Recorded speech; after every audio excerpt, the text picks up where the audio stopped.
Hello बच्चों, कैसे हो। उम्मीद करते हैं आप लोग बहुत अच्छे होंगे और तेज क्लासेस में आप लोगों का बहुत बहुत स्वागत है।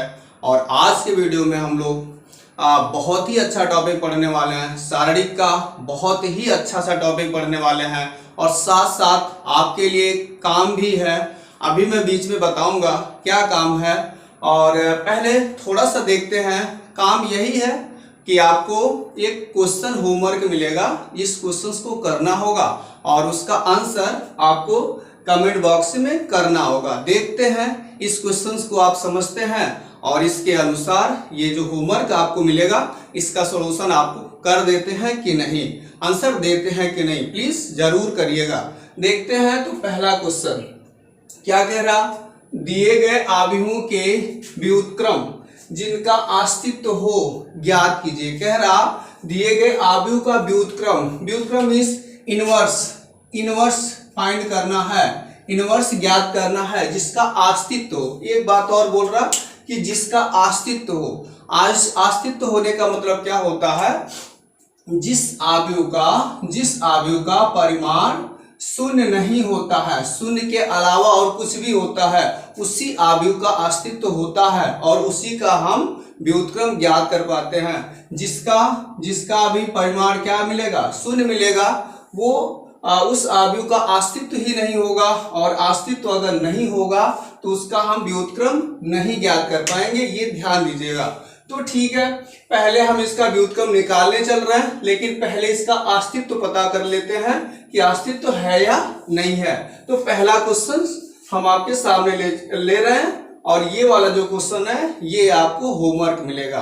तो ठीक है, पहला क्वेश्चन कह देते हैं माना, इसको सॉल्व करते हैं और माना लिख दिया a इक्वल टू क्या, a इक्वल टू हो जाता है 2, 4, -2 और 3, ये बन गया।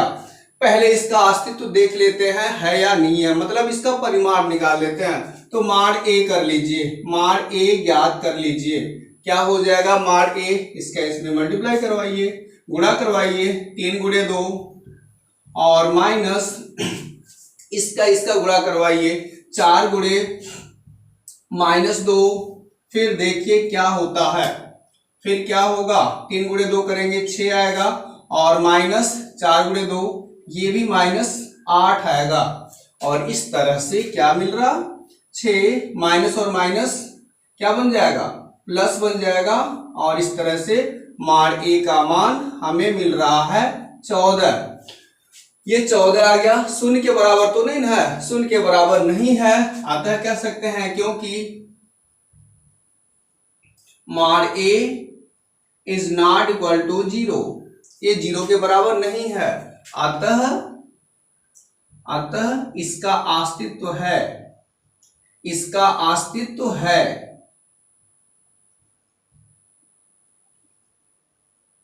अब इसका अस्तित्व अगर है तो हमें व्युत्क्रम ज्ञात करना है।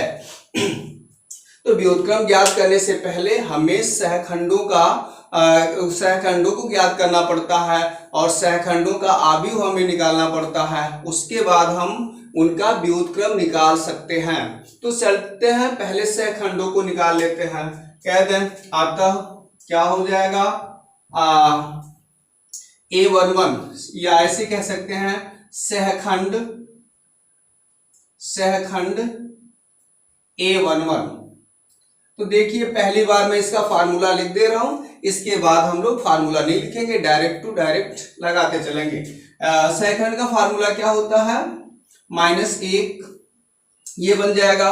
पहले तो मैं ऐसे लिख लिया जाए, IJ तो होता है सहखंड IJ इक्वल टू -1 के पावर I प्लस J होता है और इनटू MIJ ये बनता है, ये याद रखिए। इसी फार्मूले के अकॉर्डिंग हम बाकी के सहखंड निकालते चलेंगे। चलिए निकालते हैं, A11 निकालते हैं। तो A11 क्या होता है, A11 के लिए भाई -1 पे हमें 1 + 1 तो करना ही होगा और गुणे MIJ या कह सकते हैं या कह सकते हैं M11 लिखना होगा। M11 मतलब 11 का M मतलब उपसारणिक लिखना होगा। तो इसका उपसारणिक ये वाला रो छोड़ देंगे, ये वाला कॉलम छोड़ देंगे, तो कौन बच रहा? ये बच रहा। इसको यहाँ पे लिखना पड़ेगा। तो लीजिए यहाँ पे ये लिख दिया। इसके बाद क्या होगा? इसके बाद आप जानते हैं किसी भी -1 पे अगर सम नंबर की घात होती है तो उसका वैल्यू +1 होता है, और -1 पे अगर विषम नंबर की घात होती है तो उसका वैल्यू -1 होता है। तो -1 पर देखिए 1 + 1 2, 2 मीन्स सम की घात है, इसलिए -1 का वैल्यू हो जाएगा +1 और गुणे 3। तो इस तरह से क्या मिला? इस तरह से हमें मिल गया A11 का मान 3 आ गया। चलिए A11 का मान 3 आ चुका। इसके बाद हम चलते हैं इधर के लिए, इधर लगाने चल रहे हैं। तो क्या हो जाएगा? A11 के बाद से हम क्या करेंगे? A12 निकालने चल रहे हैं, A12 निकालने चल रहे हैं। तो A12 क्या हो जाएगा? A12 के लिए भाई -1 पे घात 1 + 2, ये तो करना ही होगा। इसके बाद A12 मतलब 12 का उपसारणिक क्या होगा? इसी का उपसारणिक, ये वाला कॉलम और रो बंद किया, क्या बचा? 4।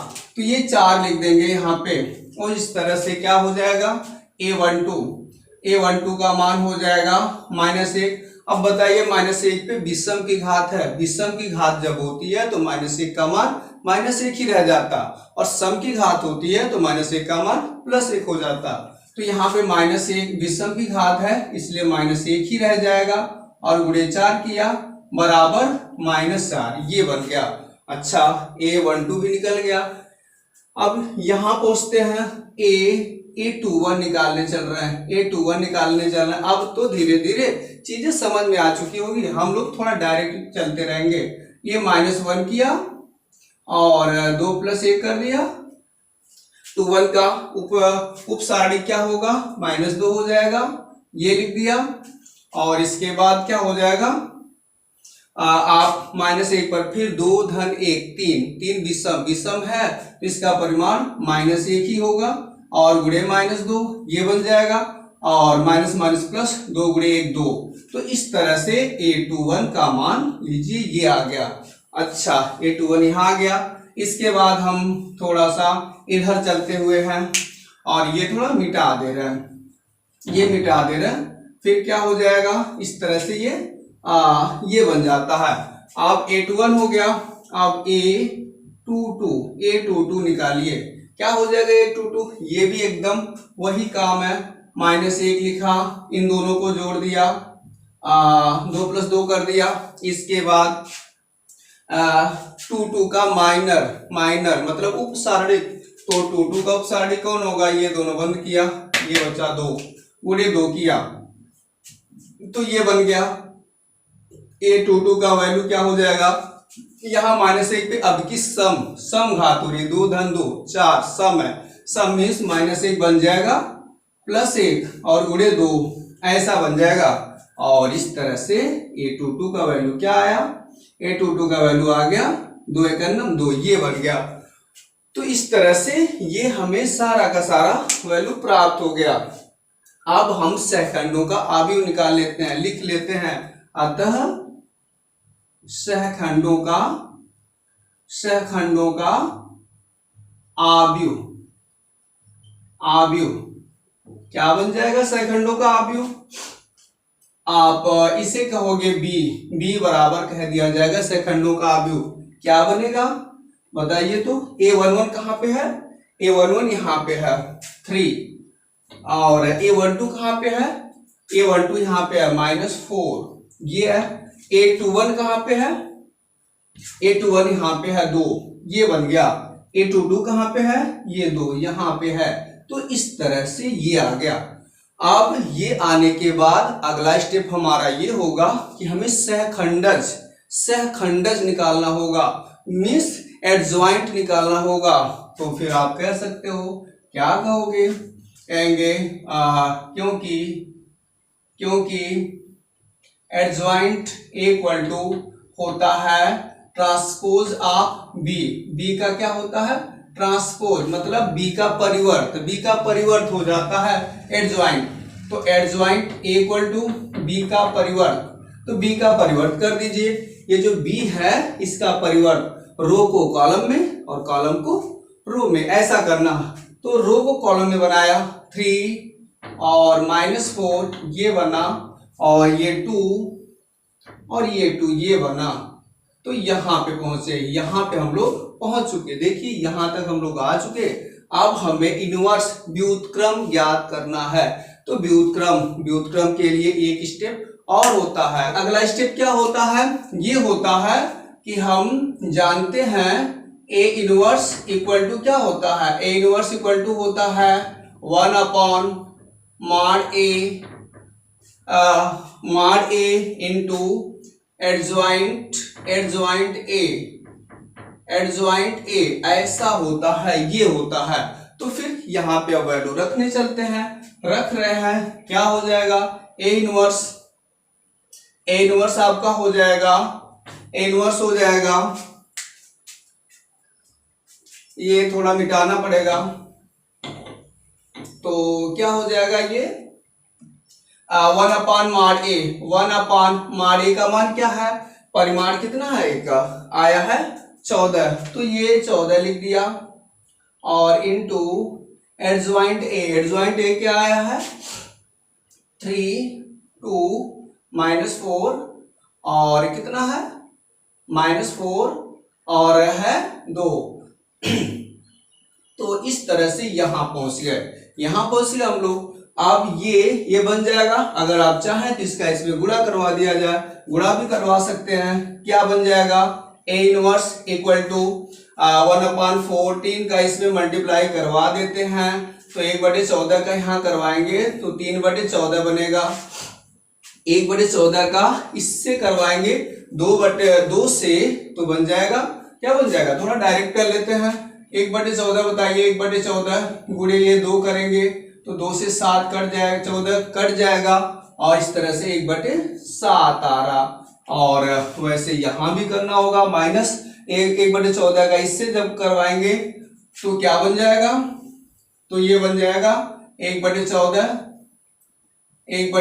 गुणे -4, 2 दूनी और 2 7 14, मतलब -2/7 आएगा, तो इस तरह से ये बन गया। अब इसका इससे करवा देंगे 2 से, जैसे 2 से करवाया 1/7 आया, वैसे 1/14 का 2 से करवाएंगे, यहां भी 1/7 आएगा, तो इस तरह से देखिए ये हमारा आंसर हो गया। तो ये इस क्वेश्चन का हम लोगों ने व्युत्क्रम इतना कुछ कर लिया, तो ये हो गया। वैसे ही इसी तरह से हम आपको एक क्वेश्चन होमवर्क में दे रहे हैं, आप जरूर लगाएंगे और जरूर इसका आंसर देंगे। और ये क्वेश्चन ये है, क्या लिखा हुआ है, क्वेश्चन लिखा हुआ यही, ये वाला जो क्वेश्चन है इसी को आपको लगाना है, और इसका आंसर आप कमेंट बॉक्स में जरूर देंगे। क्या दिया हुआ है, -1 5 -3 और 2। उम्मीद करते हैं इसका आंसर आप जरूर देंगे, और इस तरह से ये जो मैंने बताया ये भी आपको पूरी तरह अच्छे से समझ में आया होगा। और चैनल को जरूर सब्सक्राइब करें, वीडियो को लाइक करें, और कमेंट करने के लिए तो आज काम मिला हुआ ही है। तो आज के लिए बस इतना, जय हिंद।